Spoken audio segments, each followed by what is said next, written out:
आज हम लोग पैट की इकोनॉमिक्स स्टार्ट करने वाले हैं। जो भी पैट में इकोनॉमिक्स आएगी उसको हम लोग आज पढ़ेंगे, ठीक है। और आज हम लोग पढ़ने वाले हैं मिश्रित अर्थव्यवस्था क्या होती है, सामाजिक अर्थव्यवस्था क्या होती है, ठीक है बेटा, पूंजीवादी अर्थव्यवस्था क्या होती है, इकोनॉमिक्स के कितने क्षेत्र होते हैं, है ना, कौन कौन से क्षेत्र होता है, समांतर अर्थव्यवस्था क्या होती है, ठीक है। इनके बारे में हम लोग चर्चा करने वाले हैं, ठीक है। तो इसी को हम लोग स्टार्ट करेंगे और देखते हैं इनकी किस तरह से आपसे पूछेगा। पहले हम दो वर्णों की चर्चा करेंगे यहाँ पर, जो हमने पहले नोट आउट कर रखे हैं। एक बेटा है क्या आपका अर्थशास्त्र और एक है आपका अर्थव्यवस्था। दो चीजों को आपको ध्यान समझना है। हम लोग पढ़ने वाले हैं बेटा अर्थशास्त्र पढ़ेंगे। क्या पढ़ेंगे आप बेटा? अर्थशास्त्र। तो अर्थशास्त्र और इकोनॉमिक्स में अंतर क्या होता है? देखिए, जो आपकी अर्थशास्त्र होता है, पहले इन दोनों को ध्यान समझिए। जो अर्थशास्त्र होता है इसमें सिद्धांत होते हैं। क्या होते हैं बेटा? सिद्धांत। इनमें हम लोग बेटा किसकी करते हैं? सिद्धांत की चर्चा करते हैं। जितने भी प्रिंसिपल होंगे वो सब क्या होंगे बेटा? वो जिसके अंदर हम प्रिंसिपल की चर्चा करेंगे, सिद्धांतों की चर्चा करेंगे, वो बेटा हमारे क्या होते हैं? वो हम लोग अर्थशास्त्र के अंदर पढ़ते हैं। क्या पढ़ते हैं बेटा? अर्थशास्त्र के अंदर। और जो व्यवहारिक अध्ययन होता है, एप्लीकेशंस होते हैं, व्यवहारिक जो होता है बेटा, क्या होता है आपका? व्यवहारिक होता है। व्यवहारिक जो अध्ययन करेंगे हम लोग, है ना, बिल्कुल व्यवहार के रूप में जो अध्ययन करेंगे वो हमारा अर्थव्यवस्था कहलाती है।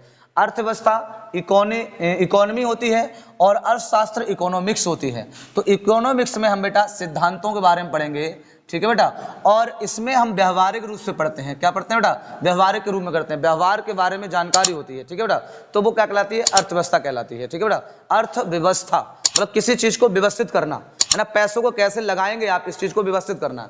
उस पैसे को किन सिद्धांतों के द्वारा हम बढ़ा सकते हैं या कमा सकते हैं, उनकी हम लोग चर्चा करते हैं। तो उससे बेटा क्या कहते हैं? अर्थशास्त्र कहते हैं, यानी कि इकोनॉमिक्स कहते हैं। आई बात समझ में? वहां पर तो दो वर्ड करेंगे तो, लेकिन हमें अर्थशास्त्र से अभी कोई मतलब है नहीं, अर्थव्यवस्था से कोई मतलब नहीं है, हमें अर्थशास्त्र के बारे में पढ़ना है और इसी की हम लोग चर्चा करते हैं और आगे बढ़ते हैं। तो आपको दोनों समझ में आ गया कि इकोनॉमिक्स क्या होती है और इकोनॉमी क्या होती है। इकोनॉमी का मतलब होता है अर्थव्यवस्था, यानी कि व्यवहारिक रूप से होती है।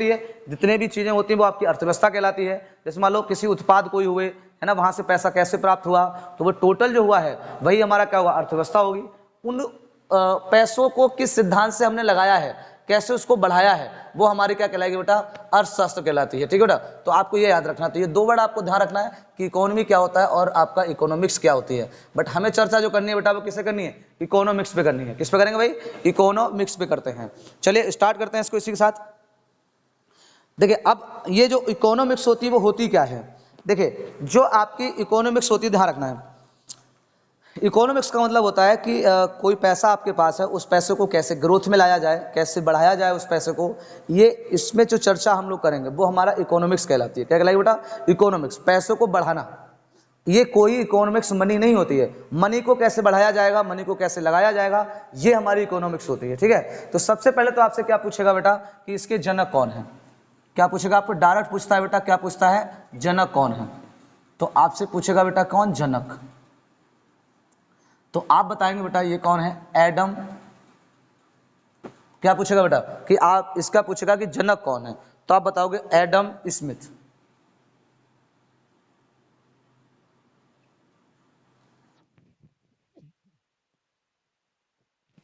पूछेगा आपसे कि इसके जनक कौन है, तो आप क्या बताओगे बेटा? एडम स्मिथ है, ठीक है। इनकी पुस्तक का नाम पूछेगा। क्या पूछेगा बेटा? इसकी पुस्तक का नाम पूछेगा कि इनकी पुस्तक का नाम क्या है। बहुत बढ़िया क्वेश्चन होता है ये। तो वेल्थ ऑफ नेशन है, वेल्थ ऑफ नेशन, ये एडम स्मिथ की पुस्तक का नाम है। क्या नाम है बेटा इसका? वेल्थ ऑफ नेशन है। 1776 में पब्लिकेशन होता है इसका, 1776 में आई थी, ध्यान रखना है। तो पहले पॉइंट्स आपको क्लियर हो गए कि अर्थशास्त्र का जनक किसे माना गया है, तो आपको एडम स्मिथ को माना गया है। पुस्तक इनकी कौन सी है, तो आपको वेल्थ ऑफ नेशन है। बोले यहां तक किसी को दिक्कत आई? बात समझ में नहीं आ गई? ये आपसे क्वेश्चन अक्सर पूछे रहते हैं। लेकिन फिर आपसे पूछता है कि भारतीय, अगला क्वेश्चन पूछेगा क्या? भारतीय, भारतीय अर्थशास्त्र के, अर्थशास्त्र के जनक। क्या पूछेगा बेटा? भारतीय अर्थशास्त्र के जनक किसको माना गया है? तो बता सकते हो बेटा किसको माना गया है? जल्दी बताओ बेटा, क्या किसको माना गया है?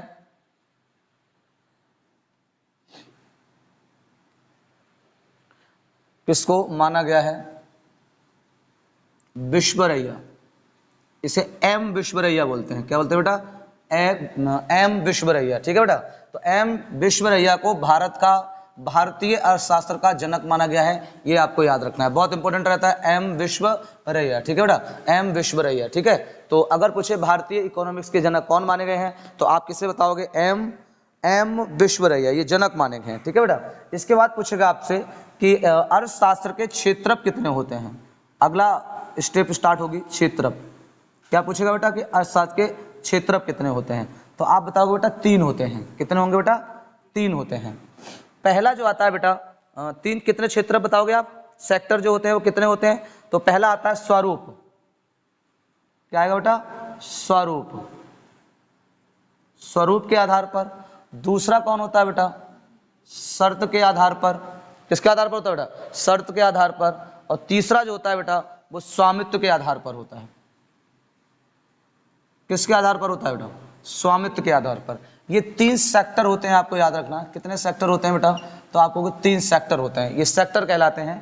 पहला हो गया आपका स्वरूप के आधार पर, दूसरा हो गया आपका शर्त के आधार पर, और तीसरा हो गया बेटा कौन? स्वामित्व के आधार पर। ये 3 प्रकार के क्या कहलाते हैं? सेक्टर कहलाते हैं। इनकी अर्थशास्त्र के अगर क्षेत्र पूछता है, क्षेत्र पूछा है, सेक्टर पूछता है तो आप आराम से बता सकते हो। बोलो यस या नो। स्वरूप के आधार पर कितने होते हैं ये आपको बताना है। स्वरूप के आधार पर कितने होते हैं तो आपको बेटा पहला होता है प्राथमिक। कौन होता है बेटा? प्राथमिक। क्या होगा बेटा? प्राथमिक क्षेत्र बोलते हैं इसे, प्राइमरी बोलेंगे इसे। क्या बोलेंगे बेटा? प्राइमरी। फिर इसी का बेटा क्षेत्र होता है कौन? द्वितीय क्षेत्र। कौन होगा बेटा बच्चे? द्वितीय क्षेत्र। द्वितीय क्षेत्र को क्या बोलते हैं बेटा? सेकेंडरी बोलते हैं। क्या बोलेंगे बेटा? सेकेंडरी बोलते हैं। और इसी क्षेत्र में बेटा आता है कौन? तृतीयक। तृतीय क्षेत्र आता है। कौन आएगा बेटा? तृतीय क्षेत्र। तृतीय क्षेत्र को क्या बोलते हैं? टेरिटरी बोलते हैं। क्या बोलते हैं बेटा? टेरिटरी। क्या बोलेंगे बेटा? टेरिटरी बोलते हैं। तो ये स्वरूप के आधार पर 3 होते हैं, प्राथमिक, द्वितीयक और तृतीयक। ठीक है बेटा, अब शर्त के आधार पर देख लेते हैं। तो शर्त के आधार पर बेटा 2 होते हैं, संगठित क्षेत्र, संगठित क्षेत्र और असंगठित क्षेत्र। अभी एक एक करके इनको पढ़ते हैं कि क्या क्या कहलाते हैं ये। ठीक है, असंगठित क्षेत्र। और फिर आता है बेटा स्वामित्व के आधार पर। स्वामित्व के आधार पर कितने होते हैं बेटा? 4 होते हैं। पहला आता है सार्वजनिक।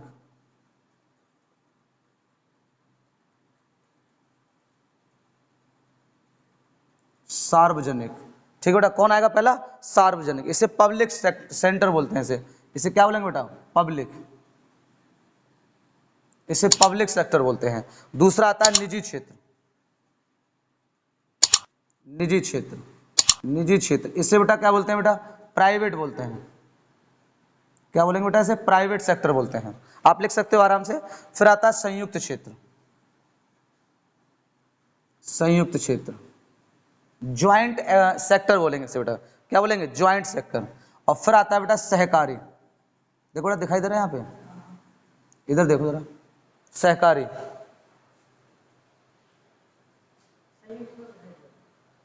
सहकारी दिखाई नहीं दे रहा है? तो ऊपर लिख देता हूं मैं इसे। इसमें लिख दें यहाँ पे तीसरा बेटा। ये पहला हो गया, दूसरा हो गया और ये तीसरा हो गया, और चौथा यहाँ लिख देते हैं हम। तो हाँ आ रहा है? तो चौथा यहाँ लिख देते हैं बेटा हम। तो चौथा आपका कौन था बेटा? सहकारी। कौन हो जाएगा बेटा? सहकारी। सहकारी को कोऑपरेटिव बोलते हैं। क्या बोलेंगे बेटा? कोऑपरेटिव बोलते हैं। बोले यहां तक किसी कोई दिक्कत तो नहीं है? तो बेटा स्वरूप के आधार पर हो गए 3, 1, 2 और 3। प्राथमिक, द्वितीय और तृतीयक, प्राइमरी, सेकेंडरी और टेरिटरी। एक संगठित शर्त के अनुसार हो गया संगठित क्षेत्र और असंगठित क्षेत्र। स्वामित्व के आधार पर हो गया सार्वजनिक, निजी, संयुक्त और सहकारी। तो ये इसके बेटा क्या होते हैं? इकोनॉमिक्स के क्षेत्र होते हैं। क्या होते हैं बेटा? क्षेत्र होते हैं। इनको हम लोग एक एक पढ़ने वाले हैं। आप अपनी लैंग्वेज है जो अपने आप लिख सकते हो, मैं आपको सिर्फ एग्जाम्पल बताऊंगा। ठीक है बेटा, सुनिए। पहले हम इन तीनों सेक्टरों की बात कर लेते हैं। हम इन तीनों सेक्टरों की क्या करते हैं बेटा? बात कर लेते हैं। आप नॉर्मल लिख सकते हो। पहले मैं समझा देता हूं, फिर आपको नोट आउट कराता हूं। प्राथमिक क्षेत्र यानी कि वो होता है जिसमें कोई भी उत्पाद जो है ना बेटा वो प्राकृतिक रूप से जुड़ा हो, यानी कि जो प्राकृतिक रूप से पैदा होता है वो प्राथमिक क्षेत्र कहलाता है। जैसे आलू, फसलें, खेती, समझ में आइए, ये सब क्या है प्राकृतिक रूप से है। पशुपालन, खनन, ये सब किस में आएंगे बेटा, प्राथमिक क्षेत्र में आएंगे। किस में आएंगे बेटा, प्राथमिक क्षेत्र के। तो जो डायरेक्ट प्राकृतिक से जुड़ा हुआ है, जो प्राकृतिक से पैदा हो रहा है, वो किस सेक्टर में रखा गया है, तो आप कहोगे प्राथमिक क्षेत्र में रखा गया। किस में रखा गया बेटा, प्राथमिक क्षेत्र। तो इसके एग्जाम्पल जो होते हैं प्राथमिक क्षेत्र के, वो कौन हो जाएंगे आपके बेटा, कृषि हो जाएगी। कौन हो जाएगी बेटा, कृषि, पशुपालन, ठीक बेटा, खनन, मत्स्य पालन, कौन हो जाएगा बेटा, मत्स्य पालन। ये सब आपके क्या है बेटा, प्राथमिक कहलाते हैं। क्या कहलाते हैं बेटा, प्राथमिक। दूसरा जो होता है इसमें बेटा कारखाने आते हैं। जितने भी कारखाने हैं वो सब किस में आएंगे, द्वितीय में। अगर कोई उत्पाद आप बना रहे हो, तैयार कर रहे हो उस उत्पाद को, तो वो द्वितीय कहलाता है। क्या कहलाएगा बेटा, द्वितीय। और उस उत्पाद की जहां सप्लाई होगी वो तृतीय कहलाएगा। क्या कहलाएगा बेटा, तृतीय कहलाएगा। यानी कि जो मार्केट में आप चले जाओगे तो वो कौन सा सेक्टर कहलाता है, तृतीय सेक्टर कहलाता है। ठीक है बेटा, इसमें तृतीय सेक्टर का मतलब हो गया, देखो द्वितीय में हो गए कारखाने, जिसमें मतलब आपकी चक्की, आटा चक्की हो गई, कोई फैक्ट्री हो गई जिसमें आप उत्पाद बना रहे हो, समझ में आया, बर्तन बना रहे हो, कोई बना रहे हो, तो ये सारे कारखाने किस सेक्टर में आ जाते हैं, द्वितीय में आ जाते हैं। तृतीय में कौन हो गया, आपकी दुकानें हो गई, कौन हो गई बेटा, दुकान हो गई, आपकी नौकरी हो गई, ये सब क्या है, तृतीय सेक्टर है। एक बार दोबारा समझाते हैं, देखिए समझिए। प्राथमिक उत्पाद का मतलब होता है जिसको आप डायरेक्टली नहीं बेच सकते, वो उत्पाद क्या कहलाते हैं, प्राथमिक। जैसे मान लो गेहूं आपने उगाया, तो गेहूं जो है बेटा वो क्या है, प्राथमिक सेक्टर हो गया। अब गेहूं को आप कहां ले गए बेटा, कारखाने में ले गए, और कारखाने में ले जाकर आपने बिस्किट बनाया। क्या बनाया बेटा, बिस्किट बनाया। तो बिस्किट के लिए आपको कारखाना चाहिए बिस्किट बनाने का, तो वो फैक्ट्री हो गई नहीं हो गई, तो वो द्वितीय सेक्टर हो गया नहीं हो गया। अब बिस्किट तैयार होगा, पैकिंग हो जाएगी वहीं पर, उसके बाद कहाँ सप्लाई करा जाएगा, दुकानों पर, तो दुकान क्या हो गया, तृतीय सेक्टर हो गया। दुकान क्या होगा बेटा, तृतीय सेक्टर हो गया। बात समझ में आ रही नहीं आ रही? तो जितने भी आपकी बेटा कारखाने हो जाएंगे वो सब क्या है, द्वितीय हैं, और बाकी जो बची हुई चीजें वो किस में रहेंगी बेटा, तृतीय। दुकान, नौकरी, सही बेटा, सेवा, व्यापार, ये सब आपके किस में आ जाएंगे बेटा, तृतीय में आ जाएंगे। मशीनरी, फैक्ट्री, हाँ, कारखाने, सब द्वितीय में आ जाते हैं। समझ में आया? जैसे आटा चक्की आपने लगा रखी है, द्वितीय। शिवाला की फैक्ट्री लगा रखी है, द्वितीय। तो क्या आप उत्पाद बना रहे हो, वहां पर उत्पाद को छांटबीन कर रहे हो। आलू चिप्स बनाने की फैक्ट्री लगा रखी है, अचार बनाने की लगा रखी है। तो जो बेटा आम आएगा, जो आम होगा वो पहला, प्राथमिक सेक्टर। अचार बना तो द्वितीय, दुकान में बेचने पहुंच गया, तृतीय। आ रहा है समझ में? तो ये सेवा फेवा सब जो आएंगे वो किस में आएंगे बेटा, तृतीय में आएंगे। आपको समझ में आ गया होगा? अभी नोट आउट को भी करेंगे हम लोग, पहले समझ लो ध्यान से। फिर बेटा कौन आता है आपका, संगठित क्षेत्र आता है। संगठित क्षेत्र वो क्षेत्र होते हैं जिनमें समय, नौकरी, छुट्टी और वेतन सब क्या हो, निर्धारित हो, कोई छूट ना हो। सही बेटा, समझ में आई? समय, आने का समय, जाने का समय, सैलरी यानी कि वेतन निर्धारित हो, छुट्टी कितनी मिलेंगी एक साल में, वो सब क्या हो बेटा, निर्धारित हो। तो ऐसे सेक्टरों को क्या कहते हैं, संगठित क्षेत्र कहते हैं। इनमें बड़ी बड़ी फैक्ट्रियां हो गई, सरकारी नौकरी हो गई, ये सब क्या कहलाते हैं आपके, संगठित क्षेत्र कहलाते हैं। अरे कुछ समझ में आ रहा है भाई? तो ये क्या कहलाएंगे आपके, संगठित क्षेत्र कहलाते हैं। असंगठित क्षेत्र क्या होते हैं, जिनमें ना तो समय, नौकरी, पैसा, सैलरी, किसी की कोई चिंता नहीं है। जैसे आपका खुद का बिजनेस, आपकी खुद की दुकान, तो इसमें क्या ऐसा कुछ होता है, छोटी छोटी फैक्ट्री, आप बताओ उसमें कोई दिक्कत आती हो, तो ये आपका क्या कहलाएगा, आपका असंगठित क्षेत्र कहलाता है। फिर कौन आता है आपका, स्वामित्व के आधार पर। स्वामित्व के आधार पर अगर हम बात करें, स्वामित्व के आधार पर अगर हम बात करें तो आपका सार्वजनिक आ जाता है। कौन आ जाएगा बेटा, सार्वजनिक, यानी कि पब्लिक सेक्टर आ जाता है। कौन आएगा बेटा इसमें, पब्लिक सेक्टर। और पब्लिक सेक्टरों में कौन आ जाएंगे आपके, जल्दी बताइए बेटा, पब्लिक सेक्टरों में कौन आ जाते हैं, पब्लिक सेक्टर में कौन आएंगे, जल्दी बताओ। देखिए पब्लिक सेक्टर वो होते हैं जिस पर पूरी तरह से सरकार का अधिकार हो। पब्लिक सेक्टर क्या होते हैं बेटा, जिस पर पूरी तरह से क्या हो, सरकार का अधिकार हो, तो वो क्या कहलाते हैं आपके, सार्वजनिक कहलाते हैं। क्या कहलाएंगे, सार्वजनिक। और सार्वजनिक जो क्षेत्र होता है, यानी कि पब्लिक सेक्टर जो होता है, वो हमेशा जनता को नजर में देखते हुए बनाया जाता है। क्या होता है बेटा, जनता को देखते नजर में ही बनाया जाता है। तो सरकार के जिस पर अधिकार है वो आपका क्या कहलाएगा, बोले जल्दी, क्या कहलाता है आपका, पब्लिक सेक्टर कहलाता है। अभी वर्तमान में सबसे बड़ा पब्लिक सेक्टर जो माना गया है वो आपका रेलवे और आर्मी माना गया है। क्या माना गया है, आर्मी। यानी कि या तो रेलवे सबसे नौकरी देगी और या फिर आर्मी देगी। आ रही बात समझ में आया?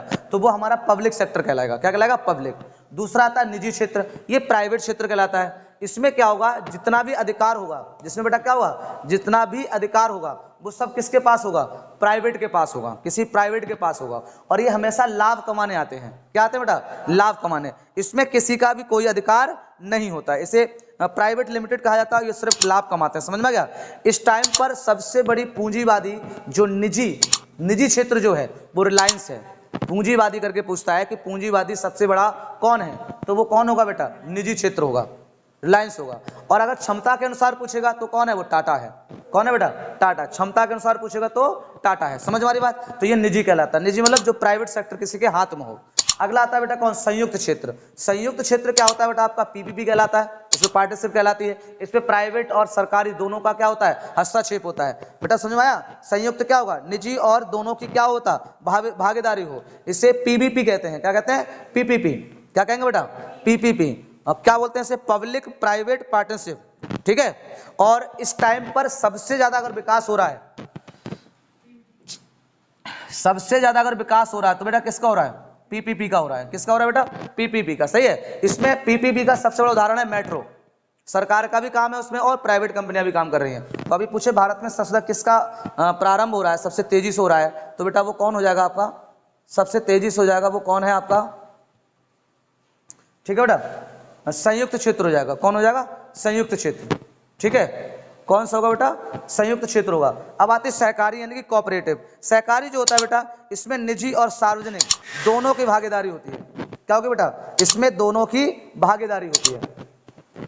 सहकारी में क्या हुआ, जैसे मान लो सरकार ने कोई काम दिया, कोई ठेका दिया। सही है बेटा? कोई ठेका दिया तो सरकार तो सारे काम करा नहीं सकती, तो वो ठेका, कपड़ा उद्योग, कपड़ा उद्योग, यहाँ बहुत सारे मजदूर काम करते हैं दहाड़ी पे।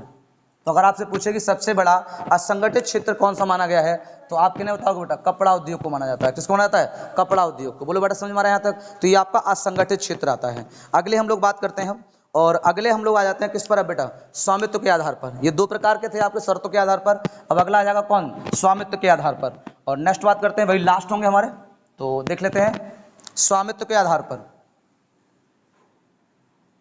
स्वामित्व के आधार पर कितने होंगे? तो पहला आएगा बेटा सार्वजनिक यानी कि पब्लिक सेक्टर। कौन आ जाएगा बेटा? सार्वजनिक यानी कि पब्लिक सेक्टर। सार्वजनिक क्षेत्र क्या कहेंगे बेटा? योगेंद्र से पब्लिक सेक्टर कहते हैं। पब्लिक सेक्टर में क्या होगा कि सारी की सारी जो शर्तें होती हैं बेटा, वो क्या होती हैं? सरकार के अधिकार पर होती हैं। ठीक है बेटा, लिखो इस पर क्या होता है? सरकार का अधिकार होता है। सरकार का क्या होता है बेटा? अधिकार होता है। इस पे पूर्णता किसका अधिकार होगा?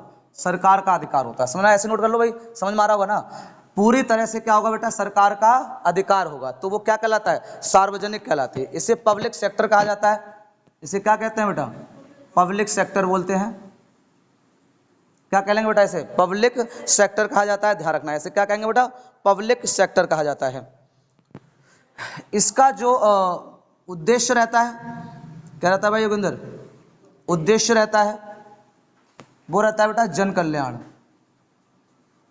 क्या रहता है बेटा? जन कल्याण, यानी कि जन कल्याण को क्या करना? उठाना। इसका क्या रहता है बेटा? उद्देश्य रहता है।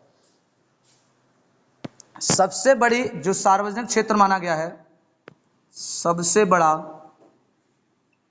सार्वजनिक क्षेत्र बताओ बेटा कौन सा माना गया है? तो बेटा आपका रेलवे और महारत्न। महारत्न मतलब होता है जिसमें 9 कंपनियां हैं। अगर आपने पढ़ा होगा महारत्नों के बारे में, तो कितनी कंपनियां बेटा? 9 कंपनियां हैं, उन्हें महारत्न कहा जाता है। तो ये सार्वजनिक सेक्टर में रहता है, ये आपको याद रखना है। कितना रखना है बेटा? सेक्टर में रहता है, महारत्न कहलाती है, ध्यान रखना। अब अगला आता है आपका कौन सा बेटा? निजी क्षेत्र। निजी क्षेत्र जिसे क्या कहते हैं बेटा? प्राइवेट सेक्टर कहते हैं। निजी क्षेत्र या प्राइवेट क्षेत्र कहते हैं। तो इसको हम लोग बात कर लेते हैं निजी क्षेत्र की। निजी क्षेत्र, प्राइवेट सेक्टर। तो बेटा इसमें क्या होगा? पूरी तरह अधिकार किसका होगा बेटा? पूरी तरह अधिकार किसका होगा? किसी विशेष व्यक्ति का होगा। पूरी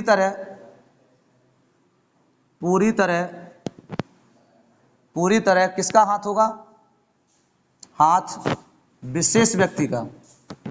कोई ना कोई बेटा कंपनी का विशेष व्यक्ति होगा, उसका पूरी तरह से हाथ होगा।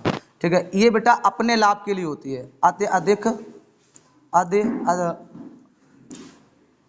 अति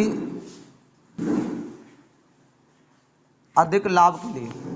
ये बेटा जो काम करती है वो किसके लिए करती है? अत्यधिक लाभ के लिए करती है, मतलब सिर्फ उसे अपना लाभ चाहिए, उसे किसी से कोई मतलब नहीं होता है।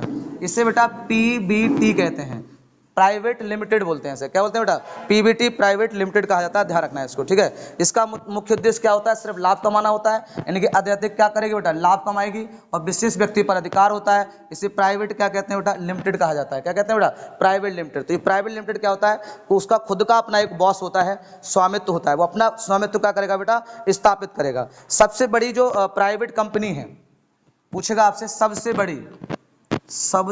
बड़ी निजी कंपनी कौन सी है? तो बेटा सबसे बड़ी निजी पूंजी के आधार पर कौन है बेटा? तो रिलायंस है। कौन है बेटा? रिलायंस है। ये कहा जाता है कि रिलायंस को शायद टेक ओवर कर लिया है किसी ने, तो रिलायंस रखना है यहां पर, रिलायंस है, ठीक है बेटा, पूंजी के आधार पर। और भार क्षमता के आधार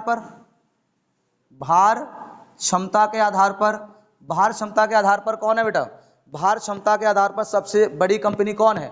यानी कि जिसकी स्टोरेज ज्यादा हो, क्षमता ज्यादा हो, ठीक है बेटा, तो वो कौन है? टाटा। कौन है बेटा?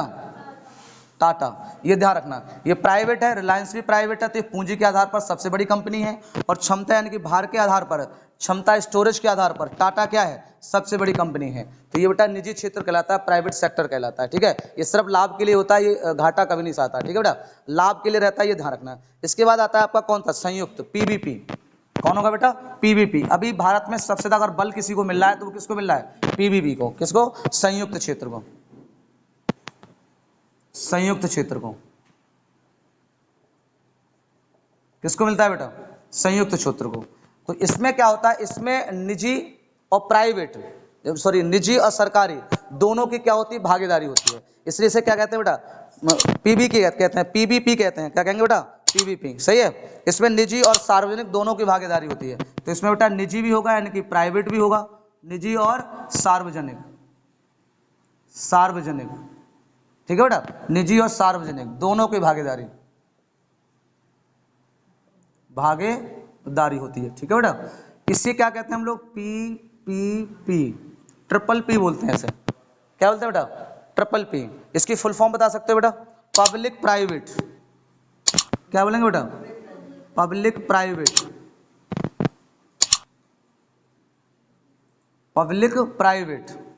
पार्टनरशिप। कौन होगा बेटा? पार्टनरशिप। समझ में आ रहा? Public private partnership full form होती है इसके। तो इसमें दोनों काम करते हैं, ठीक है। अभी अगर वर्तमान में पूछेगा कि सबसे बड़ा पीपी का एग्जाम्पल कौन है, तो बेटा अभी कौन है? वो मेट्रो है। मेट्रो जो है बेटा वो पीपी क्या है बेटा? उदाहरण है। जो आपके नेशनल हाईवेज बनते हैं वो भी सब क्या है? पीपीपी है।